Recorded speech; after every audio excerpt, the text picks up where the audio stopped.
revelando o Cristo. Acho necessário repetir que você não fará nenhum progresso espiritual até que reconheça que a sua mente é a única lei para os seus negócios. Não há nada fora ou além de você agindo sobre sua saúde ou seu corpo. Se houver discórdia ou harmonia, você mesmo deve perceber que o mesmerismo dos sentidos não pode usá-lo como alvo ou vítima. É verdade que o erro dos sentidos não é pessoal. Não é você o pecador ou o pensador errado, mas é você quem está aceitando alguma sugestão, que por sua vez manifesta-se como pecado, medo ou doença. Às vezes, o mal chega a nós disfarçado de bem.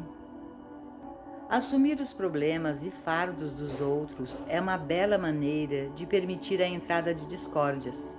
Nossa tarefa deve ser a percepção e realização da liberdade de todos, mesmo daqueles que parecem exteriormente escravos dos sentidos.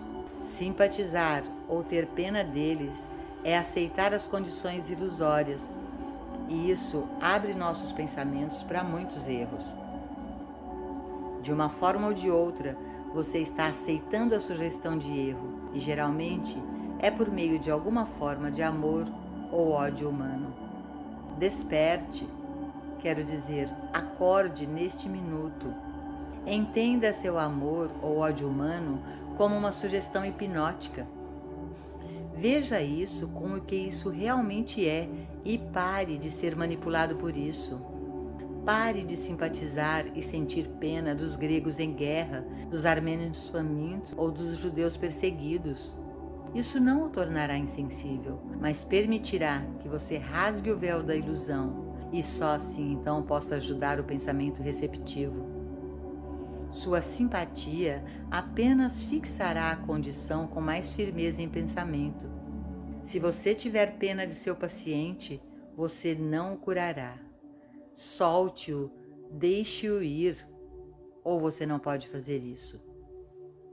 Em relação aos assuntos do mundo hoje, precisamos nos lembrar de certas leis bíblicas que normalmente não são consideradas em conexão com eventos nacionais e internacionais. Por exemplo, tudo o que o homem semear, ele colherá. Isso é ensinado como uma lei de Cristo. Esta lei é realmente obrigatória para você? É obrigatória para os homens individual e coletivamente? É verdade que se semearmos as sementes da escravidão, do roubo e da injustiça sobre aqueles que não podem se defender, então devemos ser explorados. É verdade? Parece que sim, a partir desta lei. Jesus disse: vá e não peque mais, para que não te suceda coisa pior. Se isso for verdade, não podemos ver uma razão para a qual que agora está sendo sofrido pelas nações por esses mesmos crimes?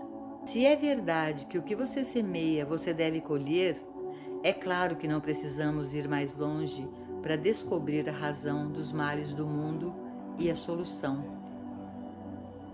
Se é uma lei, uma nação escravizar a outra, explorar bens e recursos de outras, controlar outros impedindo a educação, a cultura, liberdade espiritual e econômica de povos inteiros, então não está claro por que tantas nações imperiais, isto é, países que possuem e exploram nações estrangeiras, devem eventualmente pagar a conta agora? Sob essa lei cristã, o explorador não seria eventualmente explorado? Os cidadãos dessas nações exploradoras, por sua silenciosa aquiescência, não seriam parte do castigo?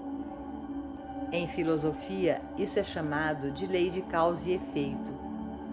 Na filosofia oriental, é conhecido como karma, ou pagamento pelos pecados e recompensas pelo bem. Karma é a lei crística de tudo que o homem semear, isso também ceifará, e a lei de causa e efeito do filósofo. Se tudo isso for verdade, o caos de hoje não será resolvido por acordos humanos, nem por orações a Deus para anular as leis das Escrituras. Somente um caminho está aberto. Portanto, convertei-vos e vivei. Quando os povos do mundo renunciarem às práticas malignas de seus governos e adotarem uma política de amor fraternal para com toda a humanidade, somente então aparecerá a harmonia individual, nacional e internacional.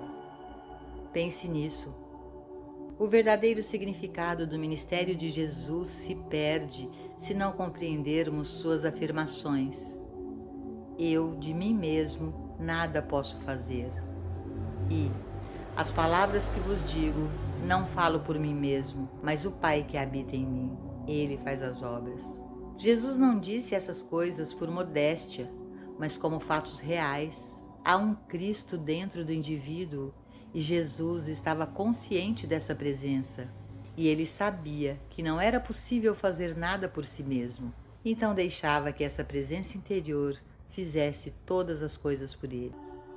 Você pode compreender prontamente que com a consciência real de um infinito poder e presença dentro dele, Jesus não precisou se preocupar com nenhum detalhe de sua experiência.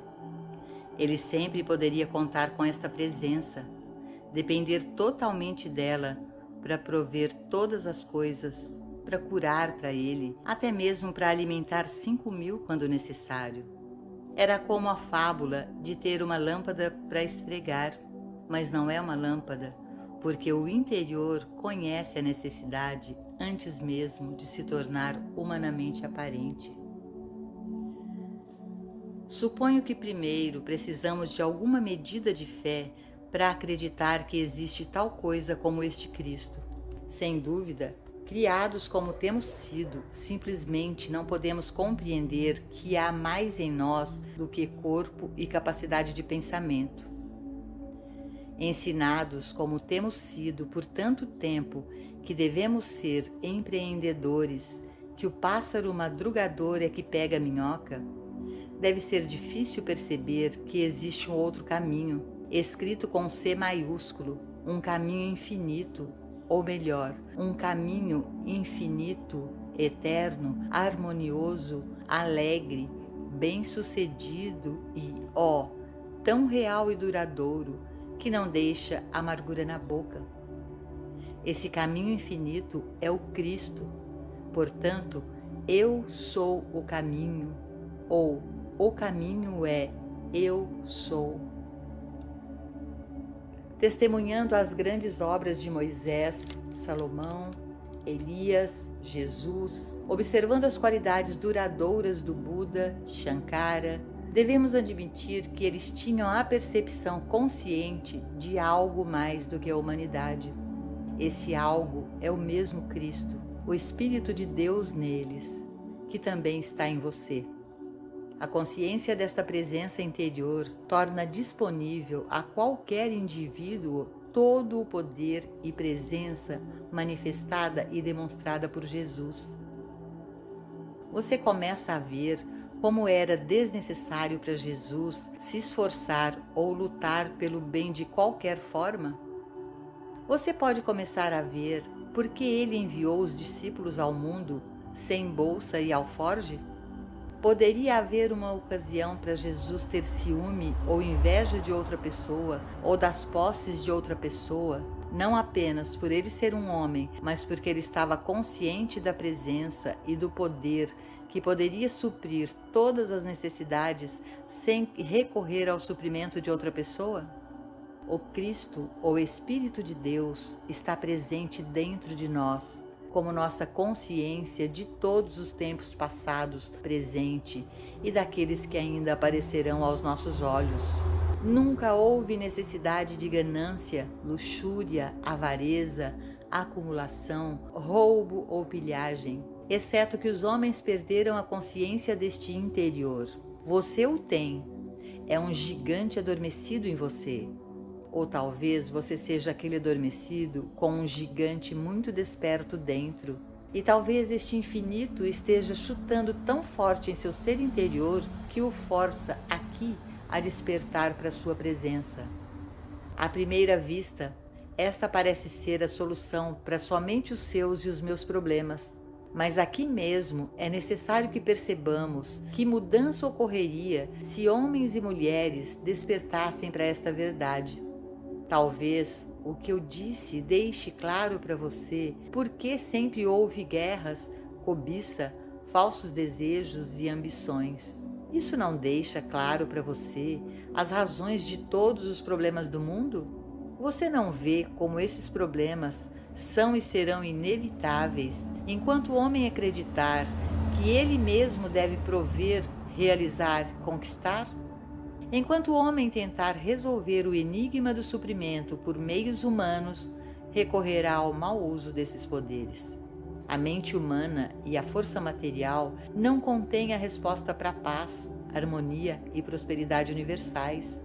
A compreensão da luz espiritual ou presença interior é a única solução permanente. No momento, a tarefa da realização do Cristo parece sem esperança em qualquer escala mundial.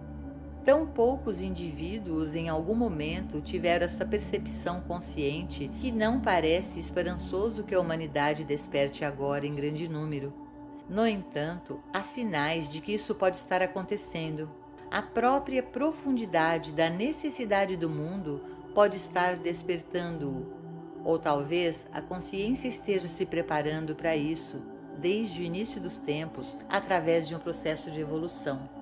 Em primeiro lugar, entretanto, admitamos que existe um caminho infinito e esse caminho é Cristo, ou melhor, a consciência da presença do Espírito em seu interior. Então, vamos nos esforçar por permanecer na ideia, por meio da meditação, oração ou comunhão, de atingir esta consciência, e então vivê-la, ensiná-la, mostrar sua influência curativa, de modo que todos os receptivos a ela se abram para sua luz e calor. Neste ponto, sinto que alguns de vocês começarão a verificar consigo mesmos se estão cumprindo o padrão de conduta delineado aqui, e talvez acreditarão que sua conduta humana os fará progredir espiritualmente. Agora, inverta isso. Conforme sua natureza espiritual se desenvolve, sua assim chamada conduta humana melhora. Muitos já acreditam que se puderem melhorar seus pensamentos e atos humanos, isso os levará para mais perto do sentido espiritual. Inverta isso. Na medida em que a consciência espiritual se torna mais real, as condições da chamada existência humana melhoram.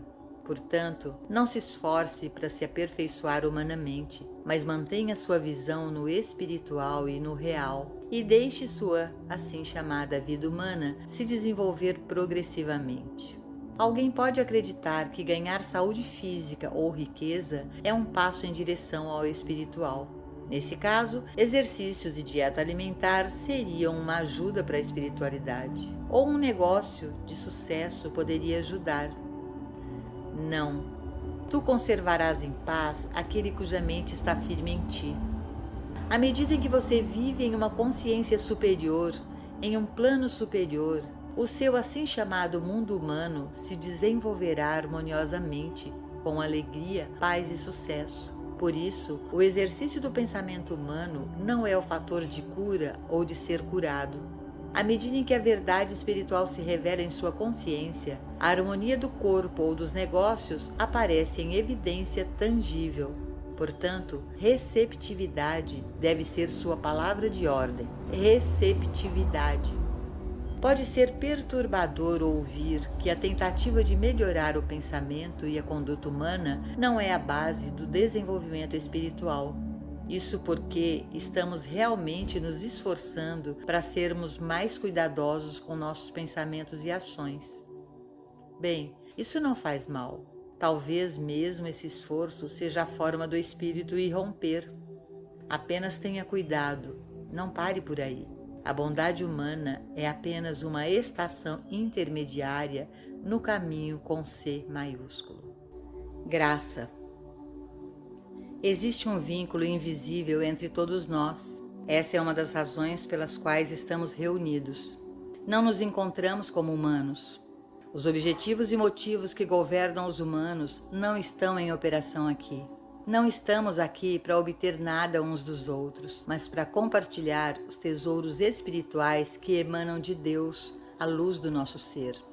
Nosso interesse e objetivo em estarmos aqui é o desdobramento do espírito interior. Não nos vemos como homens e mulheres, ricos ou pobres, grandes ou humildes. Ao menos por uma hora, todos os valores humanos estão submersos em nosso interesse comum, que é buscar e encontrar o reino dentro de nós. Nós nos vemos como companheiros de viagem no caminho da luz. Compartilhamos nossos desdobramentos, nossas experiências e nossos recursos espirituais. Não negaríamos nada um do outro. Sobre isso, sinto-me positivo, e você também. Da mesma forma, não há inveja ou ciúme das experiências ou realizações espirituais uns dos outros.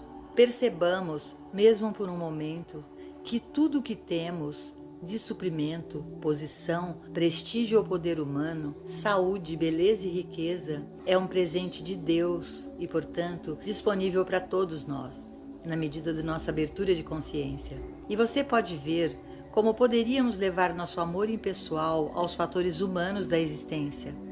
Tenhamos a visão de que tudo que alguém possui, mesmo que pareçam ser valores humanos, é apenas a expressão de um estado de consciência, e seria tão impossível invejar ou desejar qualquer uma das propriedades ou terras alheias, quanto seria invejar nosso vizinho pelo brilho do sol em seu jardim. O primeiro passo para viver sem pensar, viver pela graça, viver em paz universal, deve começar aqui e agora. Comece com a compreensão de que não somos humanos, mas de fato somos o Cristo, que tudo que eu tenho é do Pai, portanto é espiritual, que cada um de nós é coerdeiro com Cristo e não precisa trabalhar, lutar ou conquistar aquilo que é divinamente nosso. Você sabe que nenhum elemento humano entrou neste relacionamento. Ninguém deseja ou pode obter algo de espiritual de outra pessoa. Ninguém tem em mente posição social ou financeira do outro. Temos apenas uma coisa em pensamento quando nos reunimos: o desdobramento de nossa consciência da verdade e luz espiritual. Agora, vamos parar por um momento e perceber esta importante afirmação. Tudo o que qualquer um aqui possui, mesmo de natureza aparentemente material, é o desdobramento de seu próprio estado de consciência e, portanto, pertence apenas ao possuidor. E o que temos ou não temos é a expressão de nosso estado individual de consciência. Podemos ter tanto mais quanto desejamos, ampliando as fronteiras de nossa compreensão e realização. Nada que pudéssemos obter de outra pessoa seria nosso, mesmo se o tivéssemos legalmente. Ainda assim, pertenceria apenas àquele com a consciência disso. E o que é seu é eternamente seu, apenas porque é o seu estado de consciência em expressão. Agora, em nome de Deus, quem e o que há para invejar, odiar, temer ou desejar? Tudo o que o Pai, minha própria consciência, possui é meu. A compreensão desta verdade nos tornaria amigos por toda a vida, vivendo sem medo humano, luxúria, ganância ou qualquer outra emoção negativa. Estaríamos em um jardim do Éden. Esse é o primeiro passo para viver pela graça. E este é o nosso primeiro reconhecimento de um laço espiritual invisível que nos une em uma irmandade eterna e impessoal de amor. Gradualmente, estenderemos desta visão a esta cadeia invisível.